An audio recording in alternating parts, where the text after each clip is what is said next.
like there are a lot of similarities between growing a garden and growing a business, and being a gardener and being an entrepreneur. The conversations you have, the struggles, the highs, the lows, the metaphors are just so abundant in both of those spaces. So you're listening to the Real Business Connections Network. Real Business Connections Network.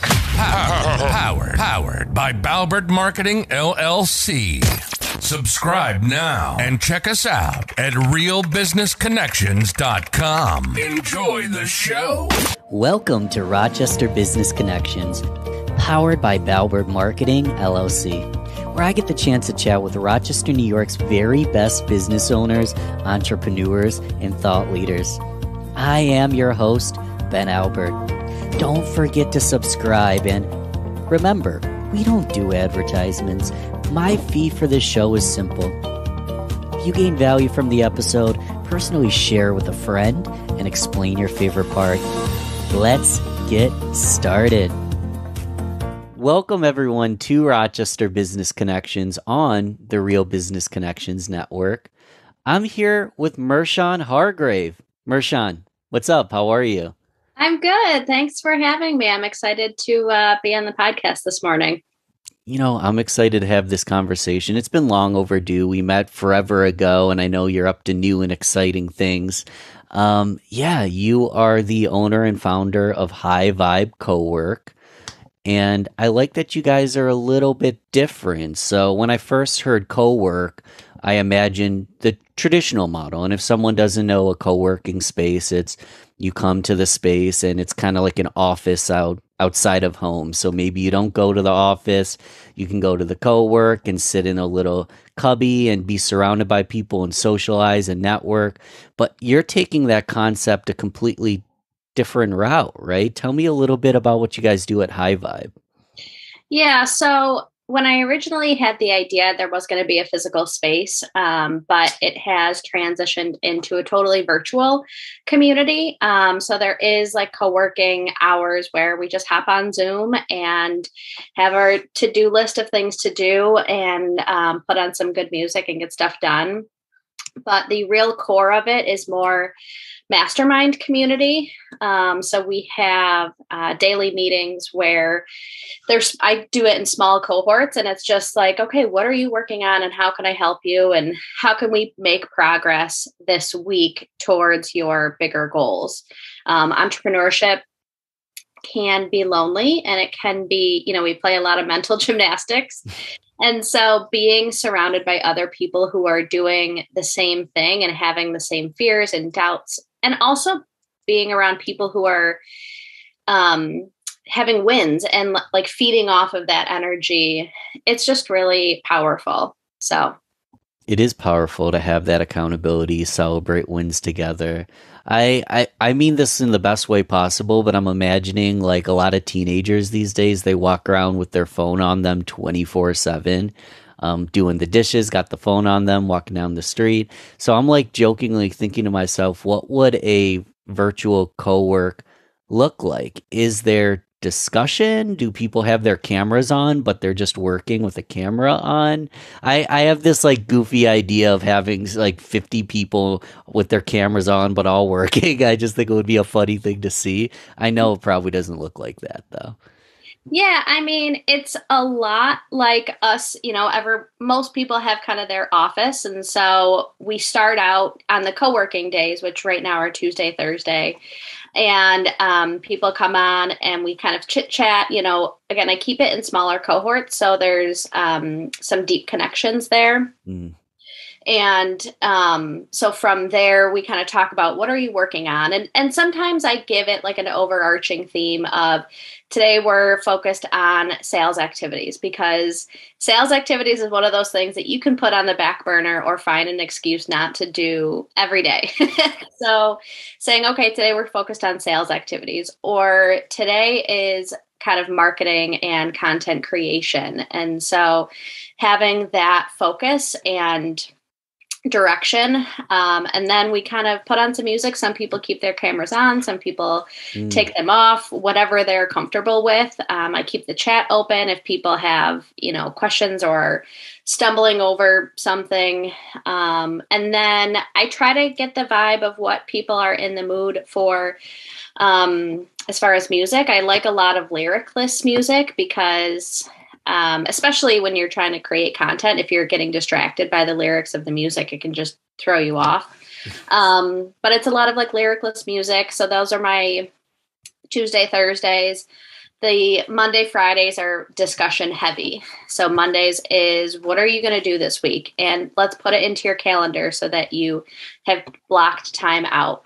A lot of the people in my community wear a lot of hats. They do a lot of things, whether this is a passion project and they're doing it on the side, or they are an entrepreneur doing it full time. They're also, moms and partners and, have a life outside their business. And so really having focused time to set aside for what is important to you and your goals.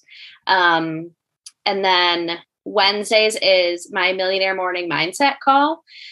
So Mondays and Fridays are very like tasks. Like, what are you going to do? How are you going to make progress? Wednesdays is you kind of zoom out from everything. What are my money blocks? How is fear showing up for me right now? What lessons can I take from the season I'm currently in to my next season? And like yesterday, one of the questions was write a letter to money. Money is an energetic thing that people have a lot of blocks around. So those are we kind of run the gamut Monday through Friday as far as what the meetings entail. You do. Did you say what Fridays were? Oh, I'm sorry. Fridays are kind of like a wrap up. How did you do with your 2 to 3 things? What did you learn this week? Let's all celebrate a win for each person. And then also, how are you going to practice rest and gratitude over the weekend so that when we come back on Monday, you're like ready to go? I love this. How can I just attend one of these as a fly on the wall or as a guest? How does that work? I have never had a guest. The only thing that I have done is like recorded a session and sent it to someone so they could get some behind the scenes. But I run it in 10-week programs or like 10-week sessions because I take that back. The co-working is always open to anybody. So if you want to attend a Tuesday, Thursday co-working session, that's open to anybody. Awesome. The Monday, Wednesday, Friday are cohort specific because we create a lot of connection. And the fact that it's a 10-week journey and everyone's on the same 10-week journey is, again, it's really powerful. And we do share failures and fears and things that are a little bit deeper. And so it's really important for me right off the bat to create that safe space for growing your business, which can be really scary. And I like that. So Tuesdays and Thursdays, if I want to come, I could maybe come, meet a couple people, listen to music, do some co-working. But I actually like that 10 weeks, you charge money. You should, because I imagine everyone there's in it to win it together. It's not like dipping my toe in the water, seeing what the temperature is. Like, let's dive in together. And if someone starts to drown, we can pull them back up, but let's do this all together, right? Exactly. Yeah. And what's kind of cool too is that the cohorts are not niche specific. So I have, like at this round right now, I have a sewing designer. So she creates like sewing programs, for both kids and adults. I have someone who's created an album. I have a career coach. I have someone who does like dog treats and also has a flower farm. And what's been really amazing to see is that regardless of the niche or the type of business we're building, we all struggle with some of the same things. We all have the same questions that pop up in our head. And so it's really wild to see how it doesn't matter what you're creating, but the journey of being an entrepreneur is very similar for a lot of us. It is. It's nice to have those multiple perspectives because, like you said, the journey's similar. Let's get into your journey. So I dived right into like the meat and potatoes, but I'm curious. I have a million curiosities. Like, when did this idea come about? What's your journey? What's your history? So you can go back as long as you'd like, but tell us a story. Walk us through a little bit about your journey that led you to where you are today. Cool. I love hearing, I'm a big podcast listener. And so I love hearing other people's journeys because I have yet to find an entrepreneur where their journey was a straight line. They tend to take wonky curves. So I actually got my degree in education. I graduated from Cortland in 2009 with a phys ed degree. And in 2009, the city school district here in Rochester laid off 500 teachers. And being phys ed, which is one of the specials, there's only typically 2 in any elementary school. And, they're just smaller in numbers. And so I was not only behind all the people I graduated with, but now these 500 teachers that had just been laid off. So it was a hard time to be a teacher. So I substitute taught for almost 4 years and then said, I need to do something different. I need to not feel like my job's in jeopardy every August, just have a path. And so I started working for a startup in Rochester. And, that was I worked for them for almost a decade. And when I started, we had just signed our first customer outside of New York State.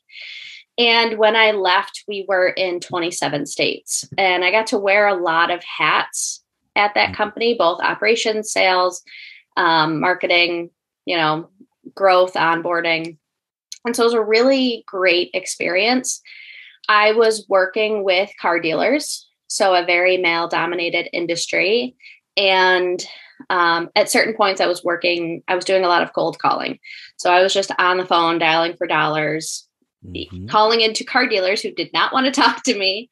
And so it could be, again, an isolating space. And so I actually joined Rochester Women's Network and sat in on a panel where a woman started talking about this lean-in group that she had created through Enterprise. And it was just so beautiful and so empowering. And I was like, I think I can do something like that. And so I just kind of went into my network and said, hey, this is what I'm thinking about creating. Would you be interested? And so I started my first lean-in group. And there were 6 of us, and we met once a month. And sometimes we talk about the book, but more often we would talk about life and our struggles that we were having, but also like our wins. I would start each meeting with a rosebud and thorn.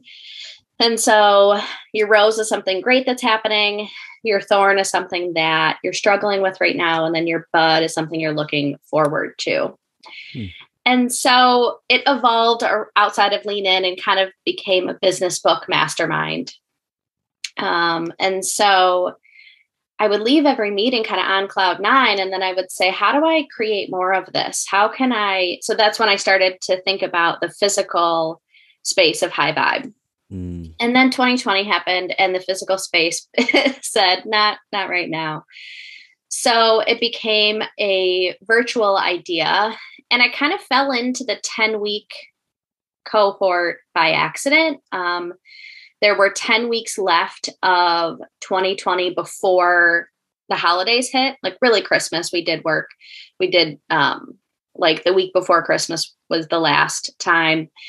And so I said, I was, not going to an office anymore, but still having to cold call and market and things like that. And I said, I'm struggling with accountability and not having a space to show up on Monday morning. I'm sure other people are. Exactly. So I created my first accountability group. I said, we have 10 weeks left of 2020. Let's do what we can. And I think I had 12 people on there, and it was totally free. I would open the Zoom room on Monday for 30 minutes, on Friday for 30 minutes. And people could show up in whatever capacity felt right for them. And I was like, this is cool. This is impactful. You know, this makes a difference in people's weeks. And so then so I did my first one in Q4 of 2020, and I've run it every quarter since. So, you know, as an entrepreneur, I dip my toe into charging and pricing and that fun stuff, but it's really kind of grown and evolved from there. But that's really the basis of where I started.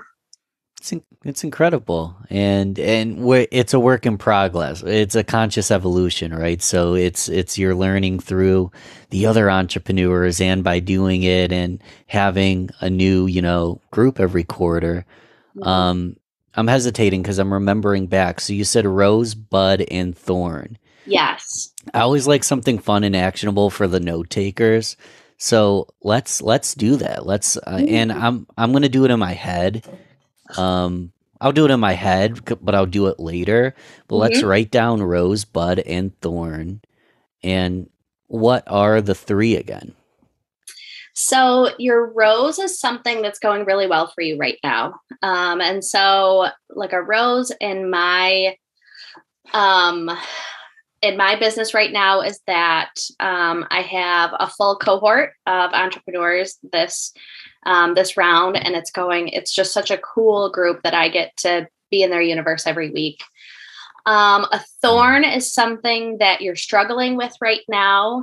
And right now my struggle is wearing so many hats. Like my time is very fractured right now, and I feel that. And so that's something I want to be like conscious of and work on. And my bud is something I'm looking forward to. And I actually have a couple proposals out to colleges right now to run entrepreneurship curriculum for them. And I'm really excited to see where that is going to go. What would be your rosebud and thorn right now? And I want to dive into your thorn in a second, but my rose, so it's funny, this will come up afterwards, but I just recently, so the Global Leadership Summit, it's a global summit, incredible, amazing speakers. And then here in Rochester, they have like a local viewing party. So huge screen. And obviously we view the summit live, but since we're live, there's networking, have lunch together, masterminding, like breakout rooms, all live viewing the summit. So you're not just sitting, watching it at home on your computer.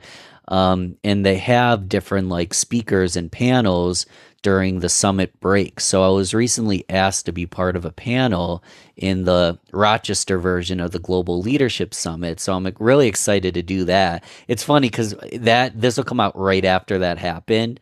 Okay. So guys, if you missed the Global Leadership Summit, you need to go next year. You can check out my link to all that. I'll be posting like crazy about it because I love it.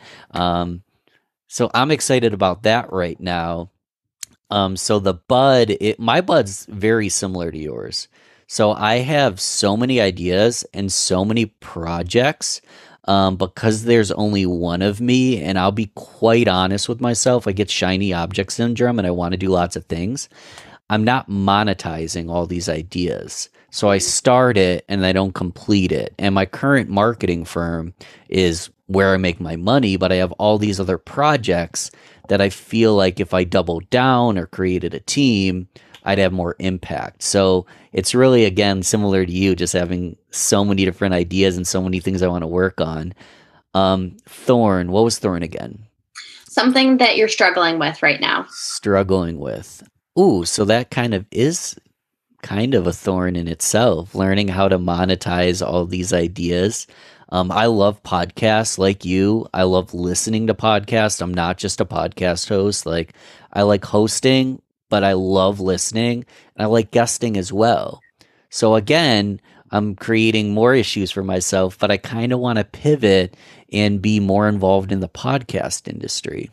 Because I do offer marketing services that kick butt, and I love what I do. but I love podcasting as well. And I almost feel like there's a sweet spot that's missing in my life, Yeah. kind of monetizing, whether it's production or booking, everything podcast content. But this isn't about me. You talked about startups and like writing proposals for college. Talk a little bit more about that because that's new and exciting. It is, yeah. I kind of, I'm interested to see where this will go because I have a Okay. couple ideas for like paths I want to go. But it kind of started as an idea of, I heard of this program called Startup New York, and they work with local colleges. And I said, oh, this kind of feels like a good niche for me or a good path for me to follow. And so I just started emailing people and seeing where it went. And while the Startup New York program wasn't the right fit, the conversations I was having led me to connecting with the directors of career services for a couple schools. And they said, I think this is more who you should be talking to.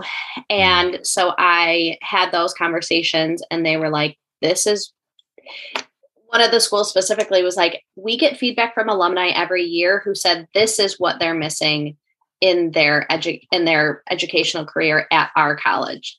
This is exactly what our alumni is asking for. And so that was just a really cool confirmation of, okay, you take the right steps, you plant seeds, you see where it goes. And part of why I was interested to see where this goes is because a lot of my content that I'm currently creating is around the metaphors that are very similar between growing a garden or growing just things in general and growing a business and the connection there. And when you talk about there being a sweet spot for you and like, you love this and you love this, how are you going to mesh those? And that's been a journey for me that I've gone through this year. Is I love my garden. I love growing. I'm very passionate about it. And I was like, okay, where do these two things come together? And that's what has just kind of come forward of like, there are a lot of similarities between growing a garden and growing a business and being a gardener and being an entrepreneur. The conversations you have, the struggles, the highs, the lows, the metaphors are just so abundant in both of those spaces. So that's been a really cool journey that I've been on this year as well. I love this. And I love the plant seeds metaphor because that's something I know I do all the time. Like I get feedback from people that are in my sphere before I go out and put a ton of money into a new endeavor. I plant seeds and see, is there a market for it? Do people support it? And you learn from people by planting those seeds. What other metaphors, though? Because I've used the planting seeds metaphor a lot. What other metaphors come to mind, though, that maybe I haven't heard of yet? Yeah. So there's a couple. One of my favorite ones is like last year I did a farm to table event at my house. We live on 5 acres. We have a good sized patio. So I created like 5 dishes that were mostly from my garden. And then I had a sommelier come and he matched 5 wines with each plate that I created. And it was just this like really magical event. And so as I'm sitting at the table, you know, a lot of people are like, oh, I would love to be a gardener. It must be so nice to just go out into your backyard and pick food and, you know, have this bounty that you created. And you're like, yeah, it is really nice to have a garden. It's also really hard. Like there's a lot of work that goes into it. And as an entrepreneur, you hear a lot that as well. Like, it must be so nice to be your own boss. Like, that is so cool that you created your own business. And yeah, it's really cool. And it's really hard. Like, there's so much that goes into it that you struggle with. So yeah, that's one of my favorites. The other one that kind of I've been writing on and journaling on a lot recently is about weeds. Because I'm in the depth of really struggling with weeds right now. But there's so many lessons that come from weeds. And weeds in business are like fear that pops up, imposter syndrome, the comparison to someone else's business, someone else's journey. But I think that what weeds can also tell you is that you're moving in the right direction. You're growing something that you're going to get something out of. You're growing on fertile ground, fertile soil that wants to grow, that wants to build something beautiful. But you have to dig through the weeds to get what's on the other side of it. Yeah, you need to pluck them out. You need to dig. You can't just clip off the top because it'll continue to grow. You got to dig through. Yep. It's funny, and I think what I mentioned it when we first met, and I haven't even read the book yet, but a previous guest, Stu Heineck, wrote the book How to Get a Meeting with Anyone. He's like world renowned for that, but he just released a book called How to Grow Your Business Like a Weed. And what's interesting is there's a contrast of metaphors. So there's two ways to see it. I asked him, like, why you like weeds, Stu? And he's like, no, I don't like weeds. It's a metaphor. But there's like weeds can be issues and struggles and opportunities and things you need to pluck out and learning experiences. But I haven't read his book yet. But to my understanding, when he says how to grow your business like a weed, he's referring to the durability, the sustainability, the ability to like multiply, the differentiation. He's using weeds in like a flipped, like we want our business to be like weeds because they just break through any kind of like we chop them, they come back up. You know, they multiply. They're durable. They're sustainable. So I haven't read the book yet, so I'm not an expert. But this gardening analogy, oh my gosh, you guys are like spearheading a whole new movement of gardeners that are also entrepreneurs in business. I love it. Yeah, I think it's been really fun to create that content, and people seem to resonate with it. I kind of dabble with it on my Instagram and things like that, and people are like, yeah, that's good. So, what's your Instagram? I am at High Vibe Cowork. At High Vibe Cowork. Everybody knows it'll be in the show notes, but at High Vibe Cowork. Where'd that name come from? High Vibe Cowork. High Vibe specifically. Yeah. So I would go to different networking events, and I've tried like masterminds and Toastmasters and RWN, and I just wanted to get out there, and meet new people. I went to school for education, and then my second career was in software sales for car dealerships. And so they were so like specific. I'm like, what even else is out there? So I just started networking every week, and I would leave them and I would call my dad because we're like business buddies. Him and I are on the same wavelength with business.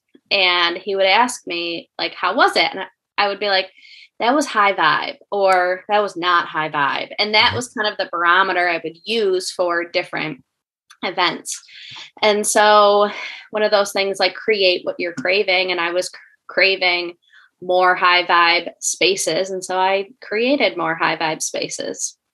So everything you do is high vibe. I mean, there's the co-working, which is fun with the music and the accountability, but then there's like the mindset money minutes, there's intentions, there's gratitude and holding, going into the weekend good. So you've got a good week coming up. Where did you start learning some of that stuff from? Like, is there any networking spaces or events that you've attended that you were like, yeah, that's high vibe, and kind of was an inspiration what you do now? Yeah. So there's a couple. RWN has been great. There's also a local group called Bossy. I think Maureen Bellatori was on your podcast earlier this year, and she is one of the founders of it. That's really, really great. And a lot of the content that I consume is high vibe. So one of the Lean In was kind of a catalyst. Jen Sincero is another one that I actually have her book right here. Okay. Badass Habits. Let me write this down. I think you told me about this and I never read it. So let me write that. um, so she's great. And then, podcasts that I listen to tend to be kind of in that sphere as well. So like Jenna Kutcher is a big one that I listen to. Brene Is, Brown is another one that I listen is to. So Jenna Kutcher from The Office? no, I'm having a moment here. although she had someone from The Office on her podcast, which is interesting, but now I can't remember.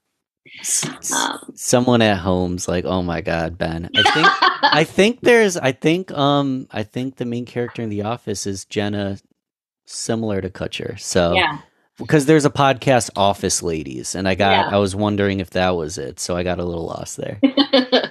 um, Any other recommendations? her podcast is called The Gold Digger, Mm. which is really, really great. What are my other podcast listens? I feel like I have them on. They just like go into autoplay, and I can't even remember. Oh, a Yeah. new one I'm listening to is called Bad with Money, with Gabby Dunn, and they go into a lot of the mindset around money, and I think that growing a business, learning how to manage money is not innate. It's not like something you're born with. It's something that you are taught or learn. And I think both like the tactical part of it and the mindset part of it are really, really important. And so that's one of the things that I know I've had money blocks in the past. One of my ones was my dad was a white collar worker who provided for the family. He worked for Bausch and Lomb for years, and then started his own business. And so he provided the income and stability for our family, whereas my mom was a social worker. So she, worked the overnight shift. So they, didn't send us to daycare, but really like made an impact on the community. And so I grew up not because of what they told me, but just because of what I saw was that you can either make an impact or you can make an income. And they are mutually exclusive, and never the two shall meet. So that is one that I've, reading Jen Sincero. She has a book around money, or Amanda Francis. I just finished her book about money. Anything around money and energy, I think can be really impactful. And so my journey is to make an impact and make an income. So Impact equals income. Not in every cases. It's not in every case. So there are jobs, and I don't want to throw any industry under the bus, but there are professions where you aren't adding. I'll throw one thing under the bus. Cryptocurrency. I don't know if all right, that's not a good one. NFTs specifically, and people are going to get mad at me. NFTs that are not good quality. So it's like a digital asset. But the question I ask myself is whose lives were changed? Because a lot of times people, just this market in general, someone gets really, really rich off someone else losing a ton of money. So it's not if someone makes money, it's not like everyone's lifted through crypto and NFTs and the stock market. If one person makes money, their money they're making is at the detriment to someone who lost money. It's not like the money just comes out of thin air. So there are certain things, and I'm on a tangent. I'm tired today, you can tell. There are certain things that I feel like don't necessarily have a net positive game. It's just a net average, or maybe even net negative. Mm-hmm. But there's so many ways that we can make an impact in this world and make money doing it. Yeah. Like if you look at big companies like Tesla to small companies like nonprofits, the way they generate revenue is by helping people and creating products and entrepreneurial startups that actually move the needle on the way this world operates. Like that's huge impact that leads to huge money, right? Yeah. Yeah. Yeah. So It's it's interesting. been an energy block that am still working through, but I think a lot of people do struggle with it too. I obviously I'm talking through it because I maybe struggle with it a little bit. So if someone does have kind of a money block, because again, you can learn stock trading and make money, but it might not impact, and you can take that money and create impact with it, but the making of the money is different than the impact you're creating. So you have a money block, you want to create an impact, but you don't want to hurt anybody doing it. Like what should I do to start trying to get rid of these money blocks? Yeah, I think so. As I mentioned in the beginning of this, yesterday during the Millionaire Morning Mindset call, we wrote a letter to money. And that was one of my first exercises that I did that really started to uncover some of those blocks that I had. I come from a big community of teachers. A lot of my friends are teachers. My husband's a teacher. There's a lot of teachers in my family. And when you're around a lot of civil servants, they look at people who make a lot of money and think that they're greedy or that, money is bad because I, am a civil servant, and the jobs that they do are, if nothing else came out of 2020, it's that teachers are like, do God's work with, my husband's a teacher. I was a teacher. And for our daughter, we were terrible teachers during COVID. It was so hard to do all those things. Yeah. But societally, I think that we can say like money equals greed, and kind of working away from that and really understanding what is your relationship with money and how do you look at it. Do you check your bank account every week, how do you feel when you look at your bank account? What sort of importance do you put on yourself when you make a bad investment or spend too much, or, how do you feel when that happens? And just really starting to bring awareness to how you feel about money, I think is a good first step, and reading around wealth and money. And there's another book called We Should All Be Millionaires by Rachel Rodgers. That's another good one. Mm-hmm. So yeah, that's what I would say first steps would be. We should all be millionaires. And especially in our political climate that we're in right now, to be able to put money into what's important to you and empower movements that are important to you. That's another reason I think that making money is really important. It is the investment in yourself. And that's something I overlooked for a lot of my life. And then I realized that part of my money blocks charging my clients was that I didn't invest in myself that amount of money. And it was interesting. Once I started to invest in self-development and invest in myself, it was easier to charge someone else that amount because I had done it myself and I had seen the massive impact in making that investment. So it's like this limiting belief that I can't charge what I'm worth because I don't spend it. So I went out and I invested, honestly, more money than I should in different programs. And I just said more money than I should. See, a limiting belief there again.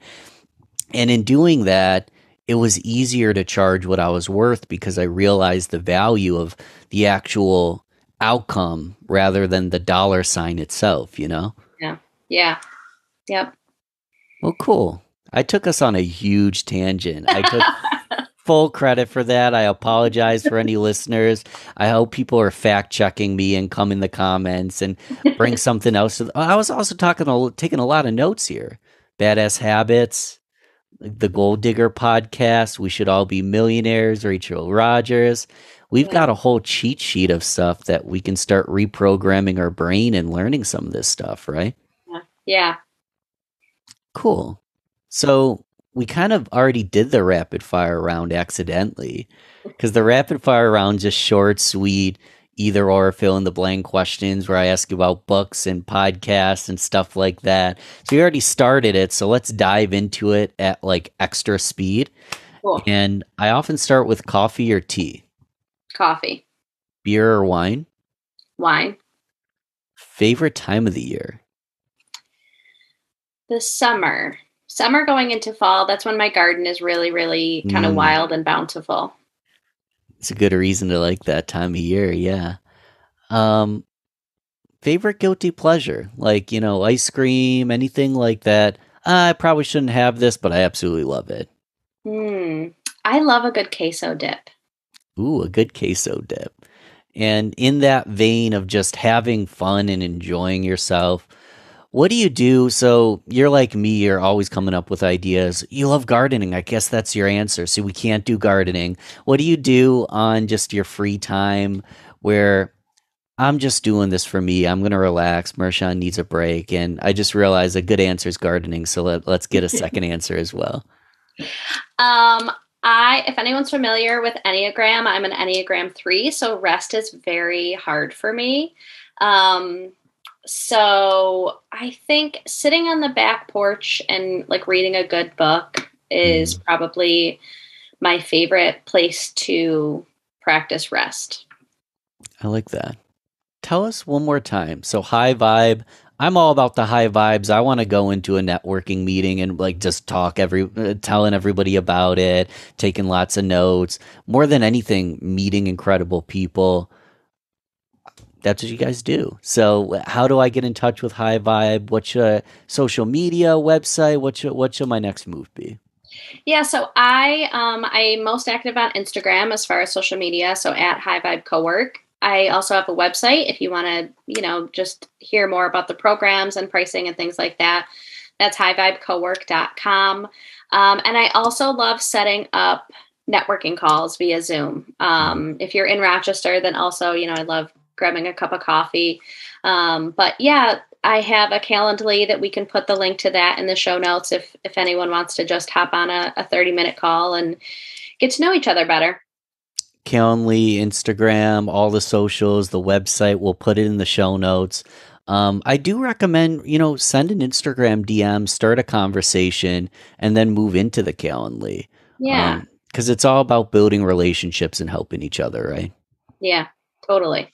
Awesome. Well, Mershawn, we'll do it again. I love keep me in the loop about everything with your new project, with the startups and the colleges. And I was thinking about that.